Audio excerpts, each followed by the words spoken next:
maka import or azụ. Dịka Ewetago. Ajọ ọhụ nneru. ewe na ebe a. Madam, Oga Mike.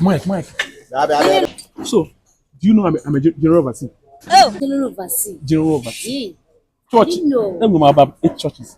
Wow, are you serious? Branches. Ndị mmadụ amalọ, ndị mmadụ bịa na-asụ na nna ekpere ọsọ na nna eme nke a. Gwa ihe nna eme ọ bụrụ ma bidoro ijigoro na book of Nwokeman nwa. Mgbe Jezebel bịara etie mkpu na be this man. Ọ da onye mụ nwere. Ị mara onye nchekwa gị. Ya was secret between me and you. Maka na love adịghị involved.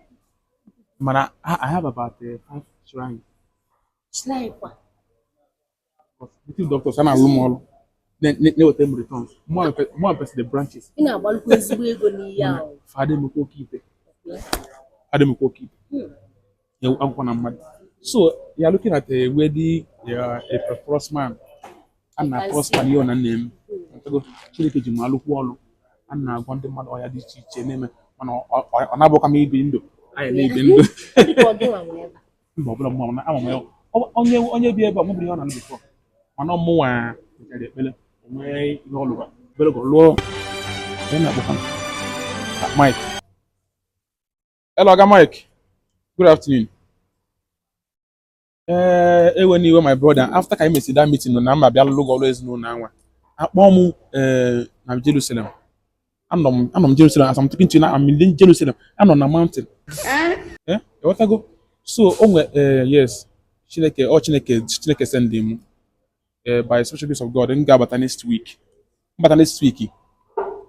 Rapụ gwada alụsị anyị onye ozuzube mbata next week mbịa ọ bere ihe ka ọ bụ mbịa tụchapịa ọ na-enwere onwe o biko ewe n'iwe nna m ya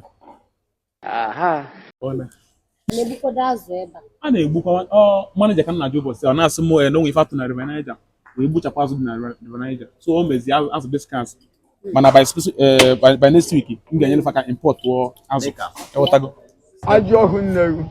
ewe Nke ndị bụkwa ya. onye kwuru bụ ewe n'iwe nna m na ebe a. Madam, Oga Mike ebe ịgbakwa na eje na-ekwe fon gị. Ya anọkwa na. Wepụ fon gị. ọfụmụ Ọfụgo gị na. Ebe ahụ ifu ọnọ ka ọ nọ zaa gị ka ọ laa anyị si n'ịnọ na. hey Okay, ebe ahụ Jerusalem. ama ndị ama Ebe ahụ Jerusalem. biko ọfụgo m Ebe ahụ Jerusalem ị nọ ọkwa ya. Ihe na-eme. Ebe ahụ Jerusalem ị nọ ọkwa ya. Ọ sị anyị bute gị ebute. Mana ọ bara uru jụrụ ụkwụ ebe anyị gaba. Anyị na-aga ozugbo.